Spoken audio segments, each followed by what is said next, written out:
Welcome back, everyone. I want to answer a question. Why do people play EverQuest in the current year? If you have a good answer, please leave it in the comments below, but I'm going to give my 3 reasons why I still prefer EverQuest over newer MMO games. Perhaps if a new game came out, wink wink, with a similar design and a graphics upgrade, it could be a smash hit. Before we begin, I will post a comment below about what's going on with the channel for those interested. I do miss you all. Introduction. Many other channels have covered EverQuest's origin story. I don't want to beat a dead horse here, but EverQuest was significant. This game was released in 1999, and it laid the groundwork for all the major MMOs that people play to this day. It became the templates of do's and don'ts for this genre, and it proved the commercial viability of MMOs. It was a major blueprint for the development of World of Warcraft, the biggest one, the biggest game of this genre. EverQuest was very popular in its time. It was one of the first 3D games you could go play online with friends, and that was mostly unheard of back then. The internet was more of a luxury service than a norm as we have today. So why play EverQuest now? When there's newer games that look prettier and have smoother combat, why would you play this game?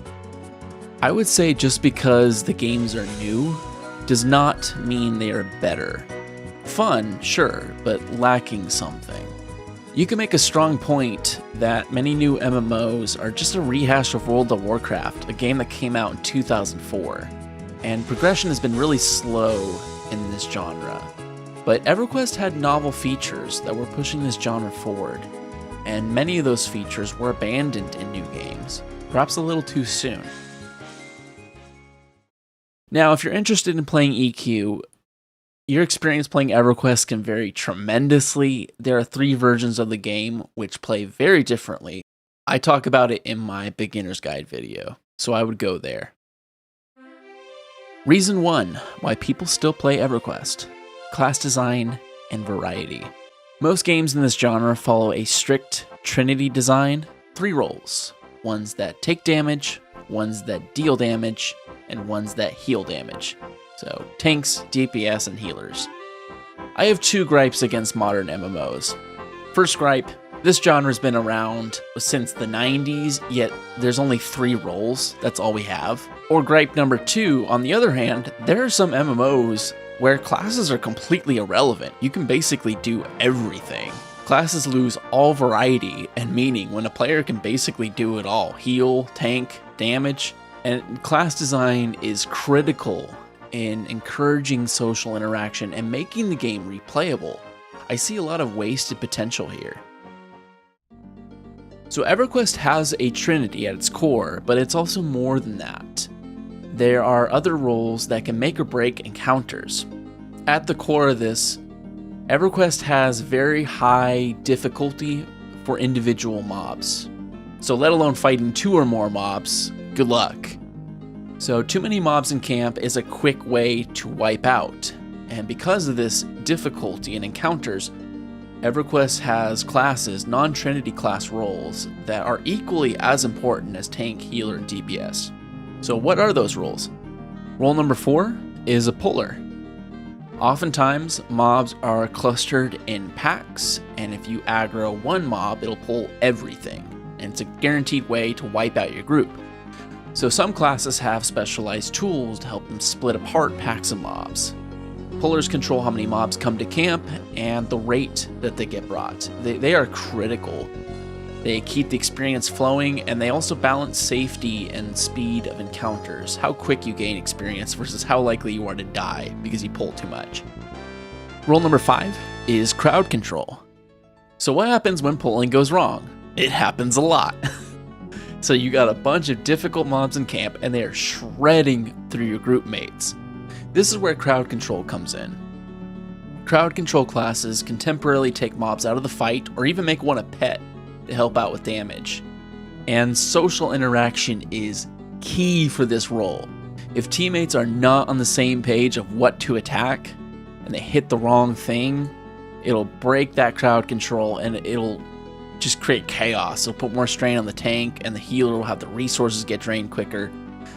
I consider crowd control to be one of the most exciting mini-games in EverQuest. Crowd control makes otherwise risky camp safe experience. What makes me sad is this role has largely gotten left behind in later MMOs. Mob difficulty seems to have gotten toned down, and class design shifted towards demolishing large groups of easy mobs instead, so AoEing as opposed to locking down mobs. And it's a shame because the older difficulty of encounters added a lot of depth for classes. It's a large reason I prefer EverQuest 1 actually over EverQuest 2, because EverQuest 2 mostly abandoned the need for crowd control. And lastly, the sixth role is support. So this one is in other games as well, but it's especially prominent in EverQuest. Buffs and debuffs.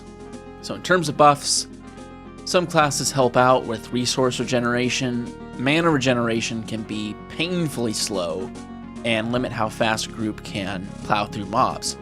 Classes with mana regeneration buffs are needed, especially early on when it's the main resource slowing your group down. And some buffs increase how survivable your group members are, some increase how quick they deal damage, how often they resist the detrimental spells of other mobs, critical on raids. Debuffs are even more important. Raids are nearly impossible without debuffs. A debuff class lowers the resistances of mobs so that your ally spells can land. Debuffers also slow the attack rate of a mob so that tanks take less damage and healers don't burn as much mana, keeping them alive. Very important role. So EverQuest has classes that specialize in these 6 roles, and then some that mix several roles but to a less powerful degree. And it creates a lot of interesting class combinations, interreliance, and depth to the game that's otherwise lacking in pure Trinity games, or games that have basically no difference between classes whatsoever. Reason 2. EverQuest is a true social MMO. The whole selling point of this genre is the social nature of it. Working together with your friends and competing against others.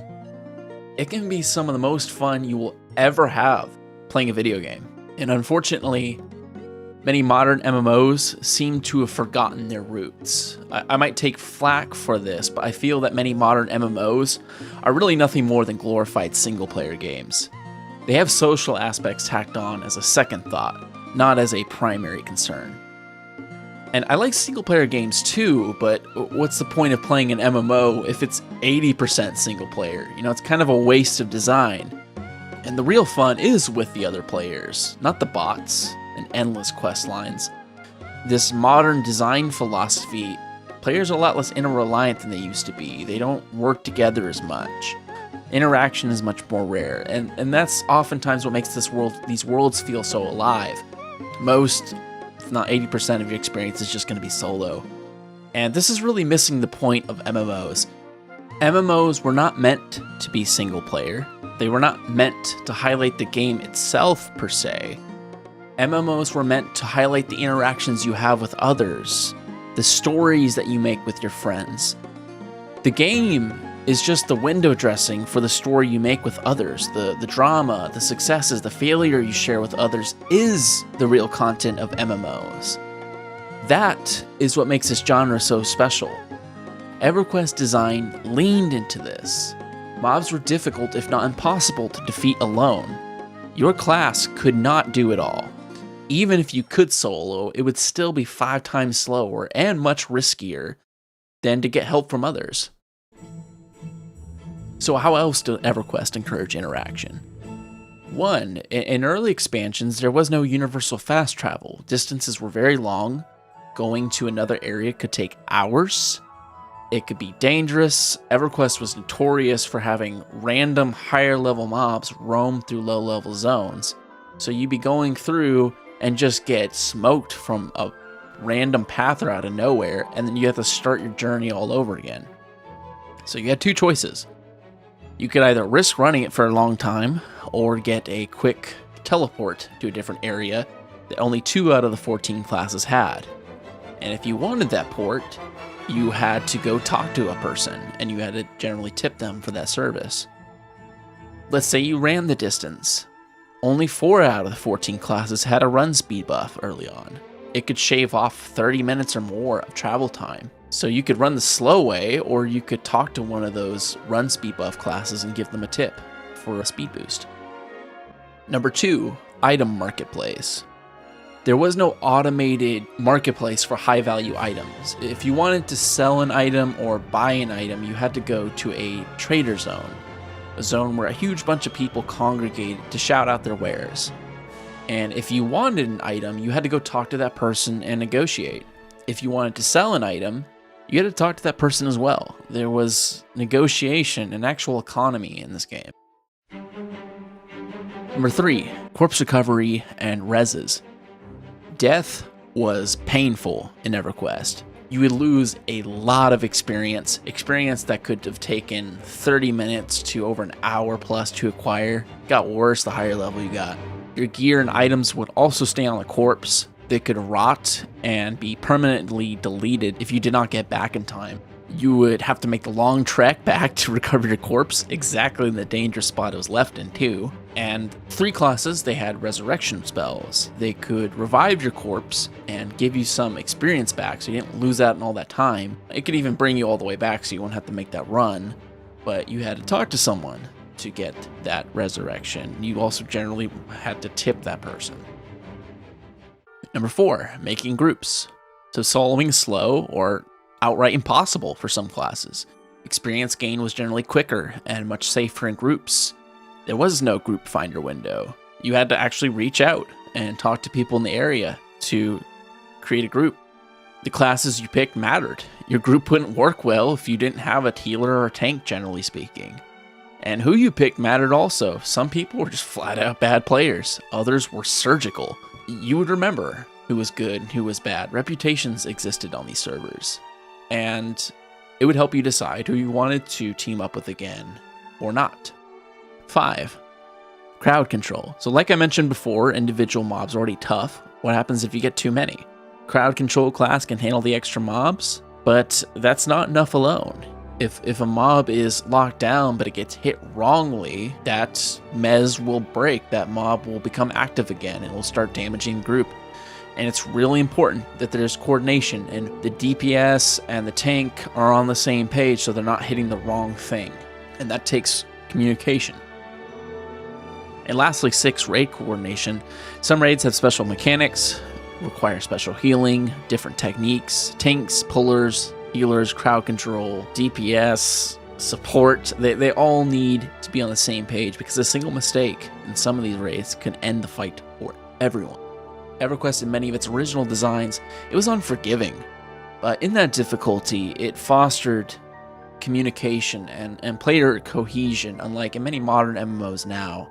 Reputation mattered, how you acted on the server, how good you play your class, anything rude you did, people remembered, and you could be a star on that server, a top player for the class, someone people would go to first for grouping, or you could be ostracized for bad behavior. People would avoid you, decline you for groups, or not even trade with you. And the last reason why people still play EverQuest to this day. EverQuest can be a hardcore MMO. I feel I should give special mention to one version of EverQuest called Project 1999. It is one of the most challenging MMOs still on the market. Your current official servers have had a lot of patches and convenience features added to appeal to a more casual and time-limited audience. It's great for a lot of people, but it's off-putting for others. There are some segments of the EverQuest community who feel that the current game is too antisocial and easy, so this is where Project 1999 comes in. It's a recreation of the first era of the game.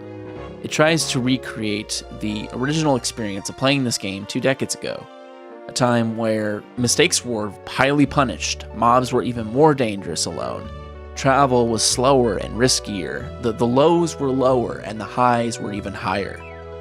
Such as 1, the armor. Gear was a lot harder earned, especially gear with statistics other than just mitigation. Armor drops were not inflated at all, and it was very slow to get fully geared up. In many instances, you'd still be using starter armor at level cap. So when you finally got that piece of stat gear, it was hard earned. It wasn't just handed to you on a platter. 2. EverQuest death penalty. So dying is actually penalized.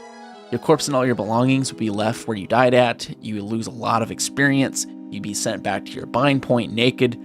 If you did not get back to your corpse fast enough, all your gear and wealth would be gone to the ether. And sometimes your corpse would be left in really bad spots. Spots that could require a raid force just to break open. People would get caught in death loops. And the corpse run could be horrible too. If you're bound really far away, the run could be painful, and this led for a different role of corpse recovery classes. Necromancers, Shadow Knights, Bards, Rogues. All classes that have tools to help with corpse recovery. And then you have the classes that resurrect you, so Clerics, Paladins, Necromancers that can get you that experience back that you could have spent hours getting. 3 raids. So all the raid targets are contested and free for all here. There's no instancing, and this leads to some of the nastiest player interaction you will see. These raid targets are also on variable respawn timers. It could repop at 2 a.m. on a Tuesday morning, and you got work in a few hours, and you could have a guild that expects you to get up and go engage. So good luck getting sleep if you want to raid here on P99. Other inconveniences, so coin has weight. You won't be able to move because you're carrying too much coin. Some races have night blindness. They have especially bad vision in dark areas, and during nighttime, there was no map. You couldn't tell where you were going beyond a sense heading button and landmarks. No shared loot window other than what you worked out with your group. No dedicated trading program. You had to talk to people to buy and sell. No fast travel outside of 2 classes.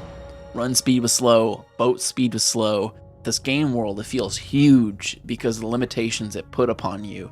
And the mobs are difficult. More than one mob could wipe out your group. Trains would wipe you. A person or group could get overloaded and run to the entrance with many mobs in tow. And you could get annihilated by just being in the way. Project 1999, it's an incredibly brutal game, but it's also more rewarding, in my opinion, than the modern EverQuest Now. Everything is so much harder earned, so the payoff feels incredible. It's a lot more emotional. In the end, I want to thank everybody who watched this far. I really enjoy making videos for this channel and seeing the love and support in the EverQuest community.